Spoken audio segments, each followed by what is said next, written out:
A arquitetura da cidade de Salvador. Famosa principalmente por suas belas praias, pela culinária típica e pelo ambiente festivo que oferece durante o ano todo, a cidade de Salvador também revela a seus visitantes um riquíssimo patrimônio arquitetônico. Devido à importância histórica da cidade e do papel que desempenhou no desenvolvimento nacional, a arquitetura de Salvador deixou uma marca inegável em diferentes momentos históricos. O crescimento de seu plano urbanístico, felizmente, não apagou as marcas de um passado artístico glorioso. A primeira capital do Brasil ainda guarda muitas joias de sua arquitetura colonial. A importância da cidade, no período, pode ser percebida pela riqueza remanescente de seu patrimônio arquitetônico colonial, que sobreviveu às transformações urbanísticas do século XX. Quem visita a cidade sempre reserva um tempo para conhecer o Pelourinho, local de fundação da cidade, tombada pela Unesco. A região do Pelourinho acomoda os edifícios de maior destaque do período Brasil-Colônia, e a bela arquitetura do local se revela em enorme quantidade nas casas, igrejas e monumentos. Por figurar entre os principais pontos turísticos baianos, o Pelourinho coloca a arquitetura na rota do turismo e a integra na vida cotidiana. O centro histórico, que também engloba os bairros da Sé e do Pilar, abriga ainda diversas construções barrocas importantes. As principais, como de costume, são religiosas. Famosa pela grande quantidade de igrejas, Salvador tem a sua história retratada através de sua arquitetura religiosa. São diversos estilos, algumas vezes misturados na mesma obra, que refletem o crescimento da cidade e seus momentos mais importantes. Um fato que chama a atenção daqueles que se deixam levar pelas ladeiras soteropolitanas pela primeira vez é o estado de conservação do patrimônio artístico histórico. Circulando pelo centro da cidade, é fácil observar o contraste entre construções muito degradadas e alguns bons exemplos de conservação de patrimônio histórico. Além dos exemplares ímpares de arquitetura colonial e barroca, a cidade também tem alguns representantes de peso do período modernista. O belo edifício residencial Oceania, no Farol da Barra, é um ícone da época. Construído nos anos 40, ele foi o primeiro arranha-céu da orla e hoje é parte integrante da paisagem Salvador. Quem estiver na cidade também verá um grande conjunto de edifício construído entre os anos 20 e 50, que traduzem bem os preceitos modernistas e de muitas características da época. Salvador é uma cidade para ser apreciada com calma. Assim, quem estiver considerando abraçar de vez esse lugar tão alegre, terá tempo de sobra para observar a harmonia constituída pelos diferentes estilos que formam uma das maiores metrópoles brasileiras. Elevador Lacerda. O elevador Lacerda é um símbolo da cidade de 2 andares, chamada de Salvador, um dos mais conhecidos cartões postais da Bahia. Apesar de secular, é um conjunto moderno que recebeu várias reformas ao longo dos anos. Foi o primeiro elevador no mundo a servir de transporte público e o mais alto desse tipo, quando foi inaugurado em 8 de dezembro de 1873, dia de Nossa Senhora da Conceição da Praia. A receita desse primeiro dia de funcionamento foi doada ao Asilo dos Expostos da Santa Casa da Misericórdia. Liga a Praça Tomé de Souza, na Cidade Alta, à Praça Cairu, no bairro do Comércio. Possui 2 torres, 4 cabines e 73 metros de altura. Tem capacidade total para 128 pessoas nas 4 cabines e a viagem dura 22 segundos. Transporta, em média, mais de 750 mil pessoas por mês. O elevador Lacerda foi idealizado pelo empresário Antônio de Lacerda, construído com a ajuda de seu irmão, o engenheiro Augusto Frederico de Lacerda, e financiado por seu pai Antônio Francisco de Lacerda. Os dois irmãos, Augusto e Antônio de Lacerda, estudaram engenharia em Nova York, mas Antônio retornou ao Brasil antes de completar o curso. Em 1955, o elevador foi estatizado pela prefeitura.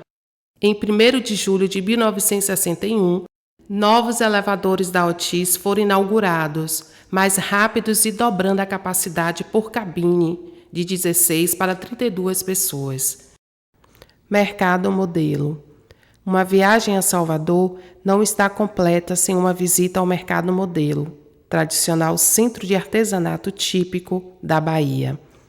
Considerado um dos principais pontos turísticos da capital baiana, o Mercado Modelo reúne o que há de mais expressivo nas tradições locais, desde os trabalhos de artesanato até a comida que é símbolo do estado. Uma visita ao Mercado Modelo já começa a valer a pena, mesmo do lado de fora. O Mercado Modelo está localizado na Cidade Baixa de Salvador, mais precisamente na Praça Cairu. O seu entorno conta ainda com o tradicional elevador Lacerda, a Igreja da Conceição da Praia, a Marina da cidade e o Porto, completando o cenário multicolorido tão peculiar de Salvador. O edifício neoclássico, construído em 1861 e tombado pelo patrimônio histórico e artístico nacional, abrigou no passado a terceira alfândega da capital. Atualmente, são mais de 260 lojas dentro do mercado, que vendem os mais variados tipos de arte baiana. Aqui é possível encontrar rendas, pinturas, objetos de decoração, artigos em cerâmica e lembrancinhas dessa cidade única no Brasil.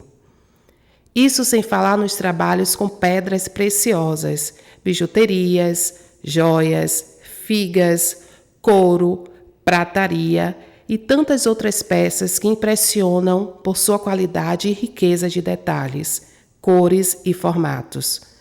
Tudo desenvolvido com a grande influência da cultura africana, além do toque da presença europeia e a simplicidade dos índios brasileiros. Mistura que resulta em uma expressão artística que só se encontra na Bahia. A riqueza e a qualidade dos artigos oferecidos são tantas que o Mercado Modelo atrai não só turistas estrangeiros, mas também visitantes brasileiros, até mesmo os soteropolitanos.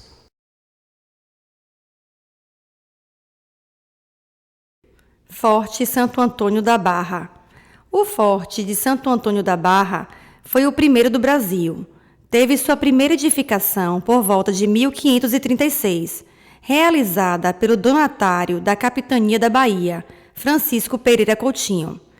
Entre 1583 e 1587, foi reformado e ampliado. Entre 1596 e 1602, o forte foi reconstruído em pedra e cal, com uma torre octagonal. Esse projeto é atribuído ao engenheiro-mor de Portugal, o cremonense Leonardo Torriani. Durante a invasão holandesa, o forte teve papel estratégico. Foi ocupado pelos holandeses e recuperado no ano seguinte. A iconografia holandesa dessa época representa o forte com uma torre redonda. O farol foi instalado em 1698. Era uma torre quadrangular com uma lanterna de bronze envidraçada no topo, alimentado por óleo de baleia. Foi o primeiro farol da América. Em 1839, foi inaugurado um novo farol, que substituiu o anterior, instalado em 1698. Esse novo farol foi fabricado na Inglaterra e tinha alcance de 18 milhas. Após a independência, foi colocado o brasão do Império acima da entrada principal do forte. Em 1938, foi tombado pelo Infam. O conjunto do forte e seu farol se transformaram em um dos mais conhecidos cartões postais do Brasil. É administrado pela Marinha. Abriga também o Museu Náutico da Bahia, um bar e uma biblioteca. Pelourinho. O Pelourinho é história, inspiração e efervescência cultural. É um dos principais cartões postais de Salvador.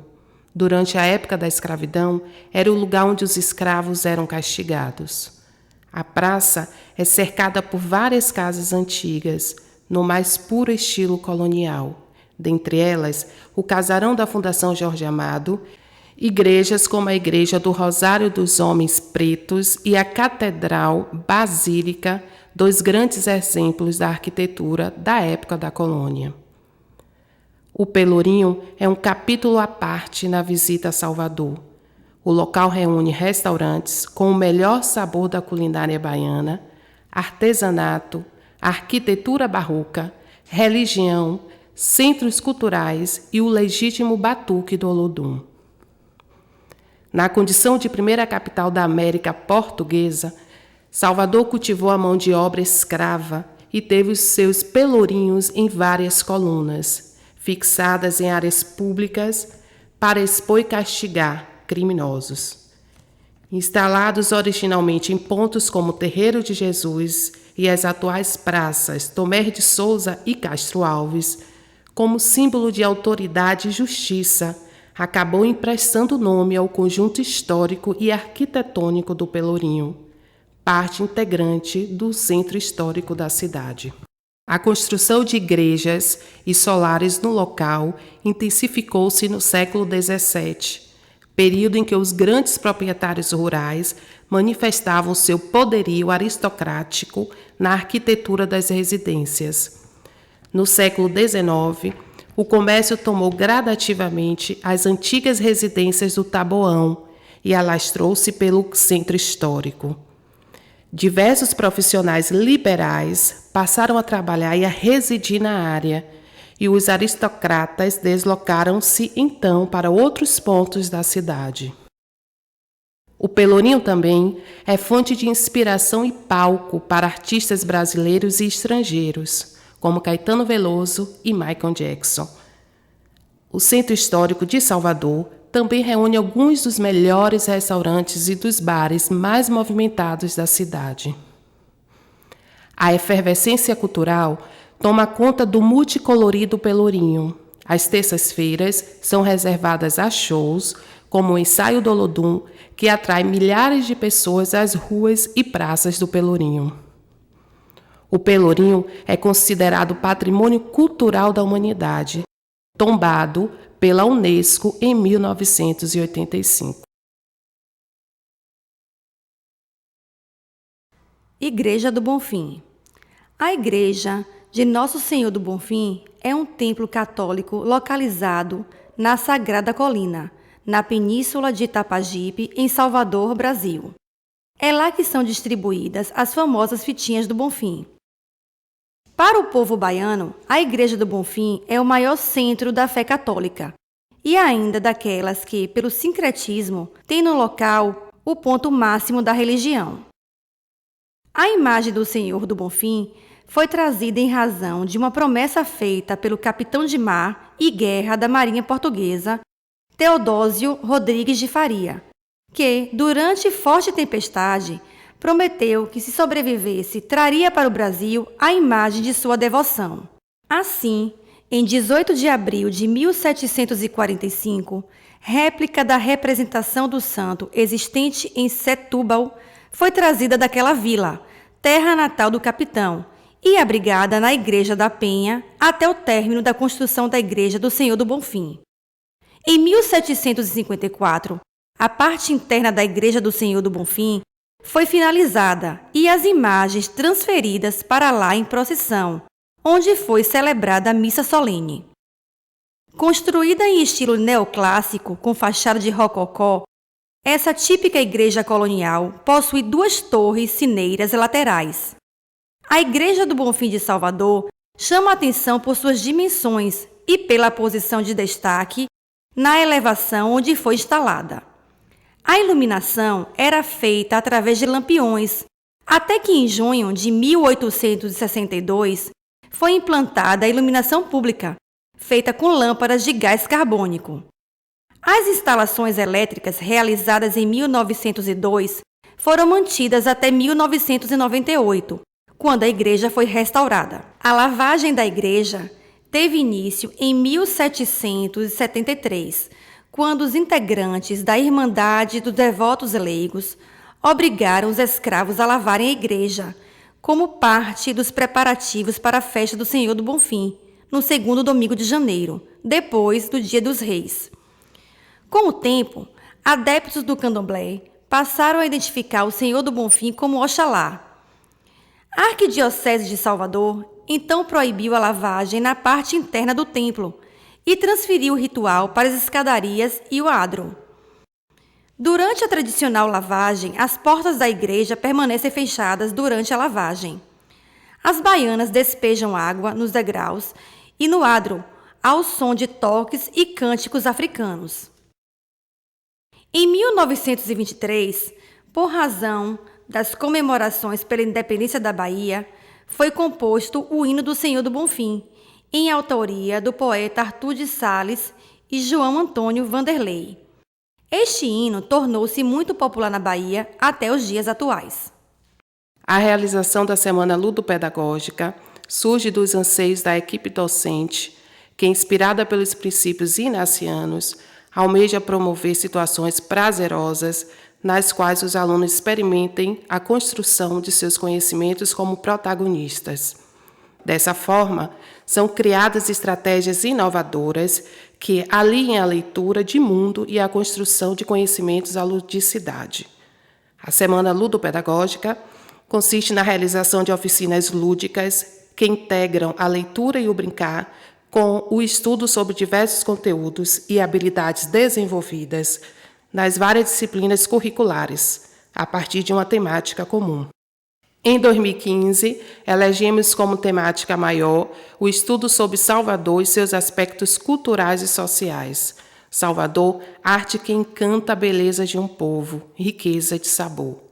Assim, pretendemos transgredir o cotidiano da sala de aula, proporcionando aos nossos alunos experiências significativas de construção e interação entre colegas e professores. Nossa Semana Ludopedagógica acontecerá no período de 9 a 13 de novembro. Proposta da Oficina de Arte e Arquitetura.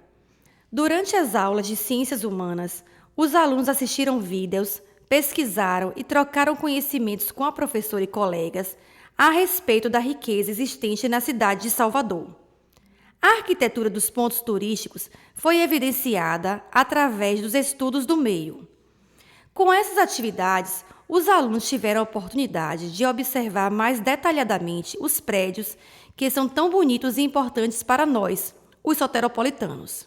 É com base nessa observação que a Oficina de Arte e Arquitetura tem como objetivo retratar, contextualizar e apresentar a arquitetura de alguns pontos turísticos de Salvador através da construção de maquetes, usando Lego e materiais diversos, para desenvolver o senso crítico, estimular a criatividade e aguçar o saber histórico e geográfico.